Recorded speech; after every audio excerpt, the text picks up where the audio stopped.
Hay secretos que pesan unos pocos gramos, y hay otros que pesan lo suficiente como para hundir una casa entera en la tierra.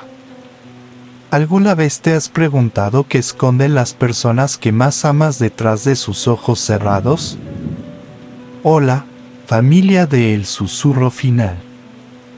Bienvenidos a un nuevo episodio. Hoy no les traigo una leyenda urbana ni un cuento de fantasmas. Hoy vamos a desenterrar una verdad que permaneció oculta bajo 2 metros de tierra durante 20 años. Una confesión dicha con el último aliento que cambió la vida de una hija para siempre. Prepárense, porque lo que van a escuchar no es fácil de olvidar. Julián odiaba los hospitales, pero la casa de su tía Clara era peor. Era un mausoleo en vida.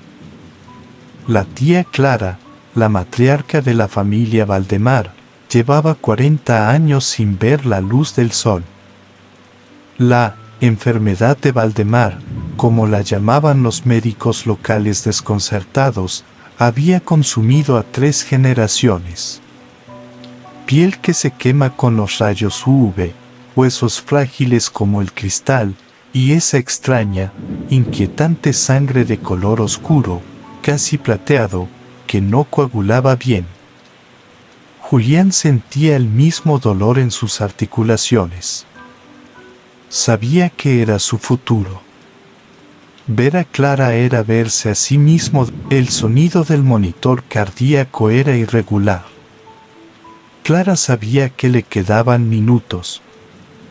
Con una fuerza repentina, antinatural para alguien de su estado, agarró la muñeca de Julián. Sus uñas largas se clavaron en la carne de su sobrino. «No es una enfermedad, Julián», susurró ella, con una voz que sonaba como hojas secas siendo aplastadas. Nunca lo fue. Los médicos mienten porque no entienden. Tu bisabuelo, Aurelio, él no estaba tratando de curarnos. Él nos hizo así. Julián intentó soltarse, asustado por la intensidad de la anciana, pero ella apretó más fuerte. Busca el cuaderno negro. En el viejo sanatorio de la montaña, Clara murió segundos después de escupir esa llave. Julián, impulsado por una mezcla de horror y una curiosidad mórbida que no podía controlar, hizo lo que ella pidió. Condujo 6 horas hacia las montañas, hacia las ruinas de la antigua clínica privada del doctor Aurelio Valdemar. La familia siempre dijo que el lugar se quemó en un accidente, pero allí estaba, alzándose entre la niebla como una bestia dormida. El aire era fino y frío. Julián sentía que sus pulmones ardían, un síntoma clásico de su condición, pero siguió adelante. La estructura era imponente, una mezcla extraña de arquitectura moderna de los años 20 y algo mucho más antiguo, gótico. La llave que Clara guardaba en su cuerpo abrió una puerta lateral de servicio, pesada y de hierro. El interior del sanatorio olía a formol rancio y madera podrida. Julián caminó por los pasillos donde, hace un siglo, su bisabuelo trataba a sus pacientes. Pero lo que veía en las estanterías rotas no eran medicinas. Eran frascos. Cientos de ellos. Y dentro, cosas. Órganos que parecían humanos, pero modificados. Un corazón con 3 válvulas extra. Un trozo de piel con escamas microscópicas. Julián sintió náuseas. Todo esto había ocurrido antes de que la enfermedad apareciera en la familia. Era posible que Aurelio no estuviera buscando una cura para una... Al final del pasillo principal, encontró el despacho del director. Un retrato al óleo de Aurelio Valdemar colgaba torcido en la pared. Sus ojos parecían seguir a Julián. Tenía la misma mirada pálida que él. Julián se acercó al escritorio de caoba.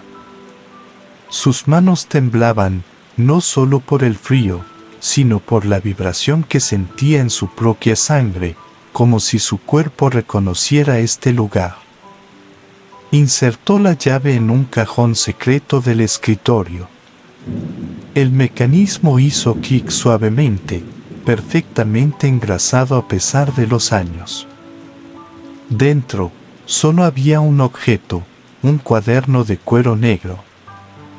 En la portada, grabadas en oro desvaído, las palabras que cambiarían su realidad para siempre: proyecto, evolución, fase 1 minuto. Julián abrió el diario con una mezcla de reverencia y terror. Las páginas no crujieron, el papel era de una calidad extraña, suave al tacto, casi como piel curtida.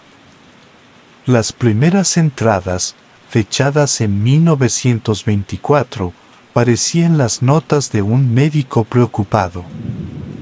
Aurelio escribía sobre la fragilidad humana, sobre cómo la muerte era una enfermedad que podía curarse. Pero a medida que pasaban las páginas, la caligrafía se volvía más agresiva, más angular. La sangre roja es ineficiente, leía Julián en voz alta, su voz rebotando en las paredes vacías del sanatorio. El hierro se oxida. Necesitamos un conductor mejor. Plata. Sílice. Algo que no solo transporte oxígeno, sino energía. Julián se miró las manos. Las notas detallaban el proceso. Aurelio no estaba buscando una cura para el cáncer o la tuberculosis. Estaba intentando crear una nueva especie. El Homo Aeternus. Un ser capaz de vivir siglos, de regenerarse, de trascender la biología básica. Pero había un efecto secundario. El suero de plata hacía que las células fueran extremadamente reactivas a la radiación solar. La luz del sol las sobrecargaba, quemándolas desde adentro. La fotofobia no es un fallo, escribió Aurelio en mayúsculas. Es una protección. Mis ángeles deben vivir en la oscuridad hasta que su piel se endurezca. El mundo de la luz no los merece. Julián sintió un escalofrío. Toda su vida escondiéndose del sol, untándose cremas, viviendo como un vampiro moderno, no era una enfermedad genética aleatoria. Era una característica de fábrica. Pero la teoría era solo la mitad del horror. La práctica era imperdonable. De entre las páginas cayó una fotografía en blanco y negro. Mostraba a 3 niños sentados en una sala estéril, con los ojos vendados y conectados a máquinas de transfusión que parecían sacadas de una pesadilla industrial. Julián reconoció a la niña del medio por el relicario que llevaba al cuello. Era su abuela, la madre de su padre. Aurelio no secuestró vagabundos. No usó criminales. Usó a sus propios hijos. La sangre de mi sangre es la más pura para el cambio, decía la entrada del 12 de marzo de 1928. Julián tiró el diario sobre la mesa, sintiendo que iba a vomitar. Su existencia entera, el dolor de su tía Clara, la muerte prematura de su padre, Todo fue porque un megalómano decidió jugar a ser Dios con su propia familia. Somos prototipos fallidos, pensó. Somos basura biológica que no salió bien. Julián estaba listo para quemar el diario, quemar el edificio y terminar con el legado de los Valdemar allí mismo. Sacó su encendedor. La llama iluminó su rostro sudoroso. Pero entonces lo escuchó. Un sonido. No era el viento. No era una rata. Era un sonido metálico, pesado, rítmico. Clank, arrastre. Clank, arrastre. Venía del sótano. De la zona que en los planos del diario estaba marcada como incubadora. Julián bajó. Cada escalón de metal resonaba como un disparo en la oscuridad. El aire allí abajo era gélido, pero no olía a muerte, olía a ozono y a electricidad estática.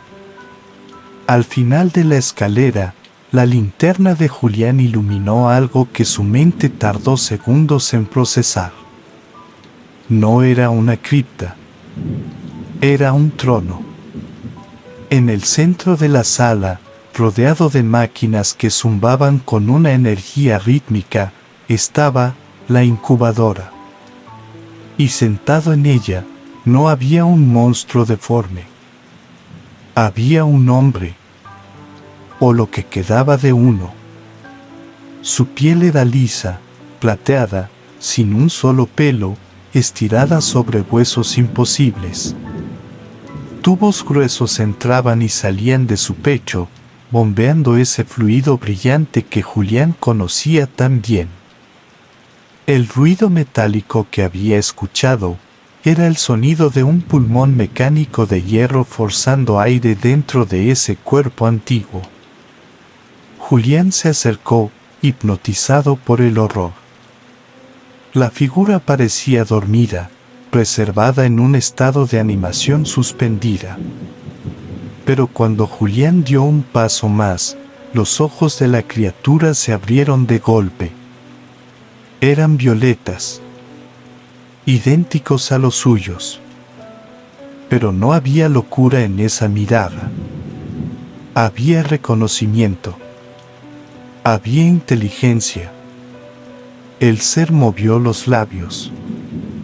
No tenía cuerdas vocales funcionales, pero el sonido salió a través de un altavoz conectado a su garganta, una voz sintética y rasposa. Has tardado mucho, mi querido bisnieto. No era un experimento fallido. Era Aurelio Valdemar. Llevaba 100 años esperando. Vivo. Julián retrocedió, chocando contra una mesa de instrumentos. Tú te hiciste esto. Balbuceó. La voz mecánica de Aurelio llenó la sala. La inmortalidad tiene un precio, Julián. El cuerpo se desgasta, pero la sangre puede cultivarse.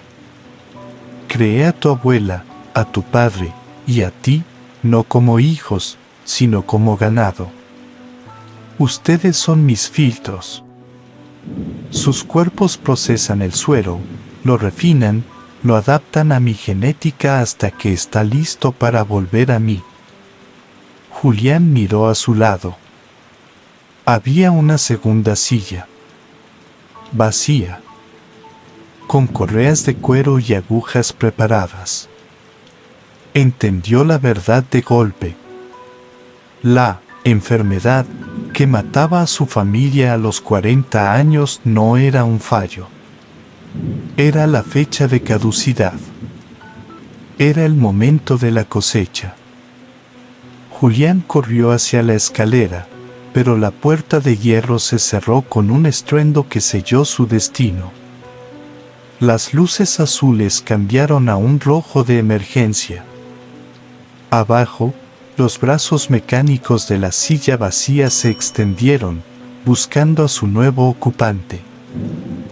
No tengas miedo, dijo la voz de Aurelio, mientras las máquinas aumentaban su potencia. Tu padre intentó huir y murió inútilmente. Tú serás más útil. Tu sangre me dará otros 50 años. Y luego, bueno, luego tendremos que crear otro hijo. Los gritos de Julián se ahogaron bajo el ruido de las bombas de succión. En la familia Valdemar, nadie muere realmente.